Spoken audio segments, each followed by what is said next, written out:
Merci beaucoup pour cette présentation. Alors, j'ai la charge de faire un peu de philosophie ce matin.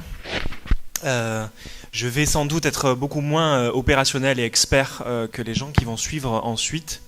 Mais après tout, dans un foyer, je me dis qu'un foyer, puisqu'on est dans un foyer, ça m'évoque un peu la chaleur d'un foyer, la méditation devant le feu de bois. Donc après tout, on va essayer quelque chose comme ça. Donc je vais essayer de ne pas vous donner mal à la tête. Mon premier objectif, c'est ça. Alors, quand on m'a demandé d'intervenir, avec Laetitia, on a réfléchi, et puis on s'est dit que ce serait intéressant de parler de la question de l'homme, de l'humain. Donc c'est cette question de l'humain que je voudrais un petit peu évoquer avec vous ce matin. Parce que, comment dire? Parce que déjà, la pédagogie et l'éducation, ben, on élève des hommes, des femmes bien sûr, mais des hommes au sens large. Donc ça c'est la première chose, assez évidente. Et la deuxième chose, c'est qu'on s'est dit, il y a comme une inquiétude grandissante, compte tenu de la révolution numérique, compte tenu des nouvelles sciences, des nouvelles données des sciences, et oui, de la révolution numérique, des technologies, de l'avancée des technologies, il y a comme une méfiance un peu spontanée envers ces techniques. Et on se dit, avec cette méfiance, on se dit, mais qu'est-ce que l'homme va devenir dans tout ça? Voilà. Donc c'est de ça dont je voudrais parler. Alors pour introduire cette question, d'abord l'éducation. Je disais, il y a l'éducation et la pédagogie. Je disais il y a une seconde, c'est ce qui élève l'homme. Donc en philosophie, on pourrait dire que... on pourrait introduire une première idée qui est que, si vous voulez, le réflexe philosophique consisterait à se dire, la pédagogie et l'éducation, c'est ce qui est fait pour nuire à la bêtise. C'est ce qui est fait pour nuire à la bêtise humaine. Et en cela, ça rejoint un peu la définition que donne Nietzsche de la philosophie. Philosopher, c'est nuire à sa propre bêtise. Philosopher, c'est nuire à la bêtise. Et je trouve que c'est important de le dire, ça, parce que notre temps, je pense personnellement que notre temps en a besoin, de nuire à notre propre bêtise. Alors tous, nous avons besoin de nuire à notre propre bêtise. Et ce que je voudrais montrer ce matin, c'est que la bêtise humaine et le savoir vont ensemble. C'est-à-dire à mesure que j'acquiers des savoirs, j'augmente aussi mon potentiel de bêtise. Et à mesure que je dis des bêtises, je suis aussi potentiellement en mesure de découvrir des choses et d'acquérir du savoir. C'est ce que je voudrais un petit peu... je sais que ça paraît louche de dire ça. C'est ce que je voudrais un peu évoquer avec vous ce matin. Alors, révolution numérique, neurosciences et pédagogie nouvelle, qu'est-ce que l'homme va devenir dans tout ça? Et je viens de dire, ce qui serait bon, c'est qu'on lutte contre notre bêtise, qu'on combatte la bêtise. Alors, quel est le sens de tout ça? Alors, je voudrais évoquer deux choses ce matin avec vous. Je voudrais partager des réflexions autour de ce qu'en pédagogie on appelle les progressistes et les conservateurs. Et je voudrais essayer avec vous ce matin de voir quelle est la part de bêtise qu'il y a chez les progressistes, quelle est la part de bêtise il y a chez les conservateurs, et quelle est la part de savoir, d'innovation et de choses positives, non pas de bêtises, donc de savoir qu'on peut tirer de ces deux grandes positions. Vous voyez, je fais comme si elles existaient purement et simplement. C'est-à-dire, il y a les conservateurs d'un côté et puis les progressistes de l'autre. Alors, qu'est-ce que je mets derrière ces mots-là? Je caricature un peu et puis je dis, les conservateurs sont ceux qui se méfient de la technologie, a priori, en pédagogie, qui disent « Ouh là là là là là, qu'est-ce que c'est que ce bordel ?» Non, non, non, non. Ça y est, je l'ai dit trop tard. Je dis « Qu'est-ce que c'est que ce bordel? Qu'est-ce qui va se passer ?» etc. Et puis les progressistes sont ceux qui disent « Oh, allons-y, décloisonnons tout, allons-y avec les technologies. Il faut arrêter d'être cloisonné, il faut y aller, il faut y aller. Il faut développer nos technologies pour la pédagogie, pour l'éducation. » C'est de ça dont je voudrais parler ce matin. Alors, finalement, je me suis aperçu qu'en disant conservateur progressiste, il y avait comme deux grands pôles. Donc, je viens de d'énumérer là vite fait. Et ces deux grands pôles, ce sont d'un côté, finalement, et ça rejoint notre thème quand même, les conservateurs qui sont plutôt technophobes, ou technosceptiques. Ils se disent, mais qu'est-ce que c'est? Attention, il faut se méfier de la technologie parce que on va faire du transhumanisme si on ne se méfie pas. On va amener l'humain ailleurs que ce qu'il devrait être. de sa nature humaine. Et puis les progressistes de l'autre côté, qui sont plutôt les technophiles, qui disent mais les technologies, mais c'est profondément génial, c'est absolument génial. Pourquoi Ce que je voudrais faire ce matin, c'est d'essayer de décortiquer la bêtise qu'il y a dans ces deux positions. Alors voilà. Mais évidemment, ce que je dis là, c'est pas des vérités, c'est des choses dont on va parler toute la journée, je pense. Alors voilà. Alors première question que je me suis posée, pourquoi est-ce qu'il ne faut pas être technophobe? Donc pourquoi est-ce qu'il ne faut pas être conservateur? Quelle est la part de bêtise qu'il y a dans cette position intellectuelle? Je fais comme si elle existait, hein, vous m'avez compris. Hein. Alors qu'est-ce qu'il y aurait? En fait, l'argument des technophobes, l'argument des conservateurs, c'est de dire attention, si on n'y prend pas garde, l'humain va devenir autre chose qu'un humain. Si on n'y prend pas garde, rappelez-vous, disent les conservateurs, que la technique, les technologies, c'est de l'artificiel, c'est pas du naturel. Premier argument. Eh bien, contre-argument de la philosophie, il y en a plusieurs à ça. Premier argument de la philosophie, et même de l'histoire des sciences d'ailleurs, l'anthropologie, je vais vous le dire dans une minute, ou même tout de suite. Premier argument, c'est de dire il n'y a pas de nature humaine une fois pour toutes définie. Ce qu'on a pensé longtemps. On s'est dit, l'homme a une destination, a une finalité. Il doit devenir ceci ou cela. Un point, c'est tout. Mais on s'aperçoit que cette idée, elle est remise en cause par plein d'éléments dans l'histoire de la philosophie, et même dans l'anthropologie, c'est ce que je disais. À savoir que l'humain, en fait, pour ainsi dire sa nature, s'il en avait une, c'est de devenir constamment. Il n'y a pas d'humain, il y a un devenir humain. Alors là, je renvoie à des travaux qui ont été menés par Étienne Bimbonnet, dans L'animal que je ne suis plus, un livre merveilleux. Je renvoie aussi à de l'anthropologie. Les anthropologues, ce sont ceux qui nous, avec les philosophes du type Bernard Stiegler, pour parler d'un philosophe contemporain, sont ceux qui nous ont bouleversé le plus, parce que l'anthropologie d'un Leroi-Gourhan, par exemple. L'anthropologie d'un Leroi-Gourhan nous dit la chose suivante. Il nous dit qu'il faut arrêter de faire la distinction entre nature et culture, et il faut arrêter de faire surtout la distinction entre nature d'un côté et technique de l'autre. Pourquoi ? Tout simplement parce que la technique est le prolongement de l'être humain. Voilà l'argument. La technique est finalement le prolongement de l'être humain. Et la technique, je parle du langage, qui est une des premières techniques, mais on pourrait remonter un peu avant, puisque le Leroi-Gourhan, il compare, il dit, regardez le silex comme il a été taillé, alors ça c'est stupéfiant. Le silex par exemple, c'est la projection du squelette humain. C'est-à-dire que nous avons projeté ce que nous sommes à l'extérieur de nous, dans des techniques. Et en fait, les technologies, les techniques, l'ensemble des objets techniques ne fait que de nous parachever. C'est ce qu'on appelle la néoténie de l'homme. Vous savez sans doute qu'en biologie, on dit que l'humain est l'animal qui est le plus longtemps en situation de dépendance vis-à-vis de ses parents. C'est rigolo. Et en plus, deuxième élément, quand nous venons au monde, nous ne sommes pas achevés. Mon associé qui est présent dans cette salle aujourd'hui me dit « Toi, t'es pas fini ». Souvent. En fait, il a raison. C'est-à-dire que nous ne sommes pas achevés et nos techniques, nos technologies, nos systèmes techniques nous parachèvent, nous projettent. Voilà pourquoi, en fait, on ne peut pas séparer, on ne peut pas faire la distinction claire et nette entre nature, culture, entre humain et technique, en disant oui, mais vous savez, les techniques c'est artificiel, donc c'est pas humain. Mais si, précisément, la technologie est un phénomène humain, proprement humain. Donc ça c'est si vous voulez, le premier point.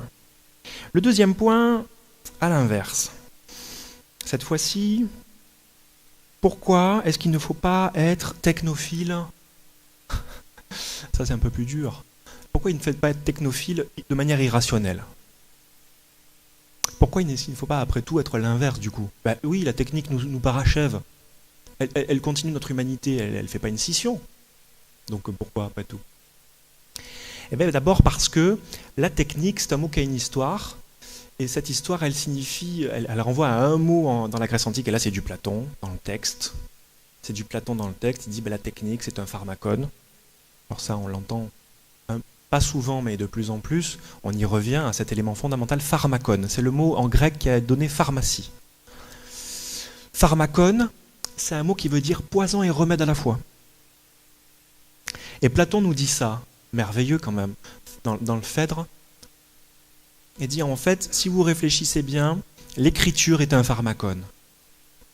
Platon il dit l'écriture, c'est ce qui, dans le même mouvement, dans le même temps, sauve ma mémoire en me la supprimant à l'intérieur de là. Je fixe mes idées sur le papier, donc je projette ma compétence cognitive mémorielle dans un papier, et donc je la perds. Ça c'est Platon, hein. Je perds et donc je gagne en même temps. Et voilà un parcours cognitif décrit par Platon dans le pharmakon.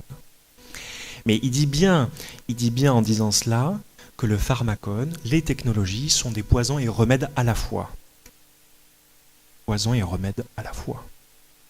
Donc, pourquoi il ne faut pas être technophile irrationnel? Parce que déjà, ce serait oublier une dimension capitale, qui est que précisément, ça peut être aussi un poison. Nos techniques, nos technologies peuvent être aussi remèdes et poisons. Donc, ça peut être aussi un poison, attention. Et quel poison ça pourrait être aujourd'hui potentiellement? Et bien là, si on applique une philosophie du soupçon un peu à la Nietzsche, un peu même à la Foucault, hein, la tradition... Nietzsche, Bachelard, Foucault, en fait, qu'est-ce qu'on pourrait en dire? On pourrait dire que il y a aussi des intérêts de pouvoir dans ce qu'on appelle aujourd'hui la société de la connaissance, dans ce qu'on nous promet être la société de la connaissance. On appelle ça le capitalisme cognitif aussi. C'est-à-dire que dans les enjeux de pouvoir du capitalisme cognitif et dans la société de la connaissance, on pourrait bien considérer finalement et réduire finalement l'homme à ses compétences et à dire finalement c'est un être compétent et c'est tout, un point c'est tout. Il est bien sûr ça, l'être humain, il est un être de compétences, mais au-delà des compétences, c'est un être de savoir. Quelle est la différence? La compétence, c'est ce qui permet, je dirais d'un point de vue philosophique, hein, c'est ce qui permet de répondre à un système donné et de jouer le jeu d'un système donné. Je suis dans un système, il faut que je fasse marcher le système, donc j'ai des compétences, je suis capable de répondre aux enjeux de ce système-là, je sais faire tourner le système, je sais même le réparer. Le savoir, c'est ce qui permet de remettre le système en question. Quand j'ai un savoir, je sais que je peux remettre en question même le système. Et donc, en fait, ce capitalisme cognitif, cette société de la connaissance, pourrait devenir une société de la compétence. Où en fait, il y aurait vraiment des enjeux de pouvoir sur, du moment qu'on fait des êtres compétents, on va exploiter les compétences et un point c'est tout, en oubliant que le savoir est très très important et que les techniques peuvent tout à la fois être un poison et un remède à ces savoirs. Et ça s'inscrit en dernier lieu, toujours chez Platon. Vous allez dire, celui-là, il raconte que des trucs de Platon. Mais c'est quand même assez profond, parce que c'est lié aussi à notre désir de puissance. Enfin, la technique. Les techniques sont liées à notre désir de puissance, notre volonté de puissance. Alors ça, c'est Platon qui raconte dans le Protagoras l'invention de la technique. Il dit, voilà, on a volé, il y a Prométhée qui a volé le feu aux hommes. Il a volé le feu aux hommes, et en volant le feu aux hommes, il a permis aux hommes d'être finalement des hommes. C'est-à-dire le feu, c'est ce qui est la technique, c'est pour faire du feu. Et finalement, dans cette image-là philosophique, il y a l'idée évidemment que finalement les techniques sont ceux qui nous apparentent à Dieu. C'est-à-dire il y a une volonté de puissance de devenir divin à la place de Dieu, quelque chose de cet ordre-là. Donc après tout, il est bon d'avoir un certain scepticisme. Mais prolongeons la réflexion encore un peu plus loin. Donc je disais ni technophile ni technophobe, nous devons avancer. Alors finalement, nous devons ni nous passer des techniques nouvelles sous prétexte qu'elles seraient anti-humaines, puisqu'elles ne sont pas anti-humaines, elles prolongent notre humanité, puisque l'homme est un être technique. Et à l'inverse, on ne doit pas non plus développer une philosophie technique à tout va sans mise en question, sans esprit critique, parce que on perdrait notre esprit critique. Ce serait bêtise, par exemple, que de ne pas voir les enjeux de la société de la connaissance. Comme à l'inverse, ce serait bêtise de dire « oui, mais vous savez, les techniques sont antinaturelles ». Bon. Alors, ceci étant dit, j'ai commencé ma réflexion en disant « vous voyez, la bêtise et le savoir vont ensemble ». Donc maintenant, je vais essayer de tordre un peu les choses pour dire, dans ce que je viens de dire, technophile et technophobe, il y a quand même des choses très précieuses à retirer et des uns et des autres. Et des uns et des autres. Alors quoi? Alors les technophobes, qu'est-ce qu'on peut retirer? Ben comme ils sont focalisés en fait, comme ils ont peur potentiellement des nouvelles techniques, ils sont en fait focalisés, ils attirent notre attention à tous, non pas sur la technique, bon, ils se méfient de la technique, mais en fait ils focalisent notre attention sur l'enseignant ou le formateur. Et ça par exemple, c'est intéressant de focaliser en disant, souvent ils disent, les conservateurs, ils disent mais attendez, n'oubliez pas l'enseignant. Et là, à mon avis, d'un point de vue philosophique, ils ont raison d'être sceptiques sur cette question en disant que, vous savez, on pourrait complètement virer l'enseignant, virer l'instit de nos enseignements. On en parlera dans la journée. On pourrait virer complètement l'enseignant. Ouais, mais les conservateurs, ils ont raison sur un point, même si c'est agaçant, même si ça m'agace, personnellement. C'est qu'ils disent, attention, il faut honorer l'enseignant. Il faut revenir aux pratiques éducatives et renforcer les pratiques éducatives. Donc il faut renforcer le savoir. Bon, il faut garder ça des conservateurs. C'est intéressant ça. C'est-à-dire, souvent on dit qu'il faut faire, comment ça s'appelle, une pédagogie, comment ça s'appelle, une classe inversée? Une classe inversée, hein, c'est là qu'on vire l'enseignant. Bon, j'aime bien l'idée qu'il y a de la pédagogie inversée. Il y a des entreprises aujourd'hui, enfin il y a des entreprises peut-être qui sont ici d'ailleurs, qui disent non, qui parlent plutôt de pédagogie inversée. Comme ça, il ne faut pas retirer l'enseignant, il faut plutôt honorer l'enseignant, puisque c'est lui qui institue le savoir. On va en reparler. Bon, ça c'est une chose. Les technophiles, qu'est-ce qu'on retient malgré le fait qu'on peut porter un certain scepticisme? De la technologie à tout va. Bon. Les technophiles, au moins, ils ont le mérite d'attirer notre attention déjà sur les technologies, bien entendu, mais qu'est-ce que c'est? C'est que ces progressistes, c'est ceux qui se définissent eux-mêmes comme des progressistes, ils développent les technologies sans finalité pédagogique préconçue à l'avance, et au moins ils peuvent nous faire acquérir précisément du savoir, ils peuvent nous dérouter, nous mettre de côté sur, voilà, on repense complètement repensons complètement dans la pédagogie. Donc, ce côté-là, il faut bien entendu le conserver, à mon avis. Alors, entre la technophilie et la technophobie, entre d'un côté une approche plutôt naturaliste centrée sur les pratiques pédagogiques qui existent et on va développer ça, et puis de l'autre, les progressistes qui disent non mais il faut se concentrer d'abord sur les technologies, il y a un entre-deux. Il y a un entre-deux, et c'est ce que j'ai dit, je pense, juste avant. Et je crois que c'est ce qui peut mettre d'accord et ceux qui se définissent eux-mêmes comme des pédagogues et les républicains, conservateurs en pédagogie. C'est-à-dire que ce qui peut les mettre d'accord à tous les deux, c'est un projet qui soit à la fois conservateur et à la fois révolutionnaire. Ben, qu'est-ce que c'est? Qu'est-ce que ça peut être conservateur et révolutionnaire? Eh ben, ça peut être le projet de l'enseignement tel qu'il est conçu depuis les Lumières, c'est-à-dire l'esprit critique. C'est-à-dire le fait de s'éduquer soi-même. Je crois, disait Françoise, le fait de pouvoir s'éduquer soi-même. Ce que Kant appelle la majorité. C'est-à-dire mettre nos pédagogies, nos connaissances au service du savoir et des développements du savoir. Et non pas seulement au service du développement des compétences. Au service de l'esprit critique. Ce qui fait que, bon, il ne faut pas être naïf. Je sais bien qu'avec Laetitia, en ayant préparé ça avec Laetitia, je sais bien qu'on est plutôt chez les progressistes que chez les conservateurs ici. Un peu. Et justement, je me suis dit, bon, moi aussi, spontanément, je suis dans la même veine, qu'est-ce que je peux me critiquer à moi-même? Qu'est-ce que je pourrais critiquer à Laetitia que je me critiquerais à moi-même? Et bien finalement, c'est l'intitulé même du colloque. Oh là, je vais foutre l'ambiance. L'intitulé pédagogie, neurosciences numériques. Comment c'était? Je ne dis pas de bêtises. Révolution numérique, neurosciences et pédagogie nouvelle. Et ensuite, il y a une question, je crois. Il dit, qu'est-ce que ça peut nous apporter? Ben la question est formulée en progressiste. C'est-à-dire que la question n'est pas là. En fait, la question c'est comment on peut développer du savoir et le goût du savoir grâce à tout ce qu'on va apprendre aujourd'hui. Comment on peut développer du savoir et du goût du savoir par tout ce qu'on va apprendre aujourd'hui. Alors, et je crois que la vraie innovation, si vous voulez, d'un point de vue philo, la vraie innovation, c'est de dire que comme on va développer du savoir et du goût du savoir, pourquoi je dis goût du savoir, comme ça que j'insiste? Parce que savoir et goût, c'est la même étymologie. C'est-à-dire que c'est quelque chose c'est quelque chose qu'on vit expérimentalement avec nos sens. Je crois que ce qui sera vraiment innovant grâce aux neurosciences, grâce aux ingénieurs et tous les autres d'ailleurs, ce qui sera vraiment innovant, c'est de revenir à cette donnée fondamentale que l'être humain, pour le coup, est un être au monde, on dit en philosophie.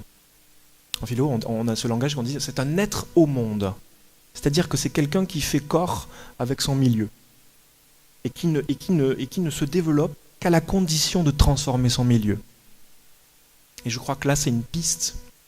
Je crois que c'est une piste réelle pour les innovations pédagogiques pour demain, c'est-à-dire celles qui seront capables de transformer notre environnement pour que ça suscite de l'esprit critique et du savoir.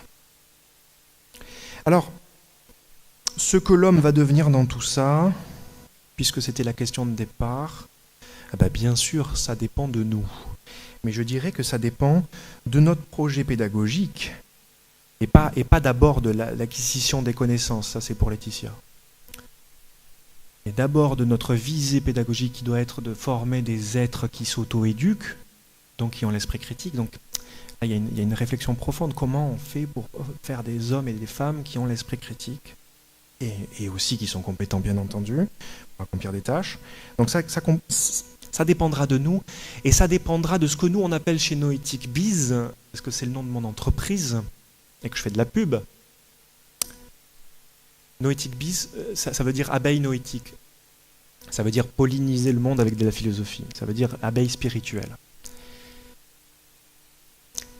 En fait, chez les abeilles noétiques, on a un concept majeur que j'ai essayé là de vous présenter rapidement, c'est la pensée dont j'ai parlé au début, c'est la pensée pharmacologique.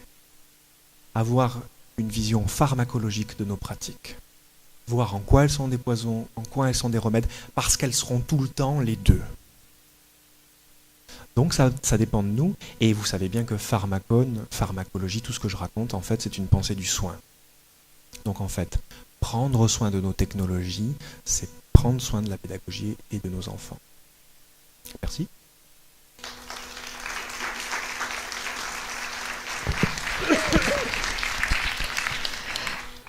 Merci beaucoup. Je ne sais pas si à ce stade il y a des questions de la salle, ou des interventions, des observations, ou des cris, ou des humeurs, que sais-je encore, ou des satisfecit, ou pas. Oui, non, tout le monde dort. Bon, c'est bien. C'est pas très chaud pourtant. J'ai plombé l'ambiance. Non, c'est l'ambiance amphi, ils retrouvent leur jeunesse. Pardon. Merci de remettre les enseignants à l'honneur, comme vous l'avez fait. Oui. Vous êtes celles et ceux qui instituent le savoir. Moi, je suis un littéraire, ça se voit pas. J'ai un souvenir, et je pense que tout le monde l'a, ce souvenir. J'étais un idiot en mathématiques. Je suis toujours un peu. Bon. Jusqu'au jour où il y a un prof qui m'a donné envie. Alors, ça m'a aidé. Hélas, après, pour diverses raisons, j'ai laissé tomber, mais ce n'était pas du tout à cause de lui. Cet enseignant, une fois, il a fait, je sais même plus ce qu'il a écrit au tableau. Il a écrit une équation, quoi. Il s'est retourné, et puis il nous a dit à tous, regardez comme c'est beau, ça. Vous voyez pas comme c'est beau, ça? Et là, il nous a donné le goût. Il dit, mais qu'est-ce qu'il voit, ce gars-là, que moi je ne vois pas? Et je crois que notre environnement numérique doit travailler sur cette question-là. Et vous aider, parce que c'est vous qui instituez c'est vous qui augmentez le goût du savoir. Vous virez, ce serait la catastrophe. Catastrophe. On parle souvent de l'autorité. Et on dit, l'autorité, attention, il ne faut pas être autoritariste. Autorité, c'est un mot qui veut dire augmenter. L'autorité, c'est ceux qui dopent. Donc, comment doper le goût du savoir? En fait, c'est ça. Et grâce à des gens comme vous, et en vous parlant, en fait, voilà, c'est ça que mon discours, c'était ça. C'est honorer ce que vous faites. Parce que honorer ce que vous faites, ça suffira, et tous nos dispositifs techno, toutes nos connaissances, alors je n'ai pas parlé de neurosciences, parce qu'en plus, je ne suis pas du tout expert, mais c'est fascinant, les neurosciences, on va en entendre parler.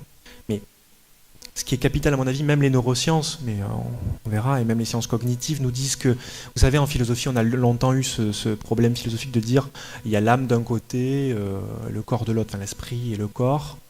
Bon, les sciences, il me semble que les sciences cognitives nous disent pas ça. Elles nous disent attention, c'est tout un, c'est tout un. Et donc ça il faut qu'on le retienne absolument, quoi. Et qu'on voit ce que vous faites au quotidien et qu'on renforce ce que vous faites et qu'on honore ce que vous faites. Ouais. Merci beaucoup. Merci Jean, peut-être qu'on va passer au débat. Ah pardon, il y a une autre question. Parce que Bonjour. moi je suis la gardienne du temps, si vous voulez. C'est la seule chose qui m'obsède. Je vais vous le redonner très rapidement. Bonjour, merci pour l'intervention. Serena Massy, coach systémique. Par rapport à ce que vous avez dit sur les technophiles et technophobes, ça m'a fait penser à la polarité qu'on trouve entre génération X et génération Y en entreprise, avec des fonctionnements très opposés. Et alors vous, je suppose que vous intervenez aussi en entreprise en philo. Comment vous vous arrangez pour trouver un milieu juste, ou le juste milieu? Parce que ça me paraît être assez lié en fait. Merci. Alors il y a 2 éléments de réponse. Le premier élément, alors je ne sais pas si ça va répondre complètement, hein. Le premier élément, c'est l'esprit critique qui est partageable par tous. Et alors là, c'est une croyance purement philosophique, mais je crois aussi qu'il faut restaurer, et là c'est mon petit côté conservateur, c'est la question de la vérité. On fait comme si notre siècle a connu le nihilisme que Nietzsche avait annoncé. Nihilisme, ça veut dire je crois en rien. Et on a fait comme si la vérité n'existait pas. Et alors, peut-être que la vérité, absolument parlant, elle n'existe pas, mais la justesse, ça existe. La justesse, ça existe. Et en fait, donc la question, c'est de faire vivre la vérité. Alors, je vais m'expliquer. Hein. Faire vivre la vérité à ces 2 générations-là, parce que c'est la même expérience. Ça se décrit chez le Ménon, le dialogue du Ménon dans Platon. Et l'expérience de ce qu'il appelle la létheia. C'est-à-dire, il y a un esclave qui fait, aidé par Socrate, qui fait la démonstration géométrique. Donc on est dans l'enseignement. Et Socrate le guide un peu, et l'esclave dit « Non, mais moi j'y comprendrai rien, je suis un esclave. » Si, tu vas y arriver. Je vais juste te guider un peu. Il le guide un peu, et il fait une démonstration géométrique en utilisant un bâton et en dessinant sur le sable. Et Socrate lui montre qu'il prend plaisir à découvrir par lui-même les solutions. Les solutions vraiment bêtes et méchantes de l'équation géométrique. C'est ça, l'expérience de la vérité, c'est ça. C'est l'idée de « Ah mais oui, bien sûr !» C'est ce que visent tous les enseignants. Et ils savent bien qu'ils ont réussi leur coup lorsque devant eux, l'élève finit le raisonnement qu'il était en train de commencer en face. Là, on sait qu'on a gagné. La létheia, c'est ça. Et ça, c'est partageable par n'importe quelle génération. Parce qu'ils ont tous « Ah !» Et puis la deuxième piste, c'est la question de la mémoire. C'est-à-dire il faut honorer la mémoire. Pareil. C'est-à-dire qu'un être humain, c'est avant tout une histoire, donc une mémoire. Qu'est-ce qu'il y a dans cette mémoire? Quelque chose qui est de l'ordre de la bifurcation, de l'innovation, du savoir.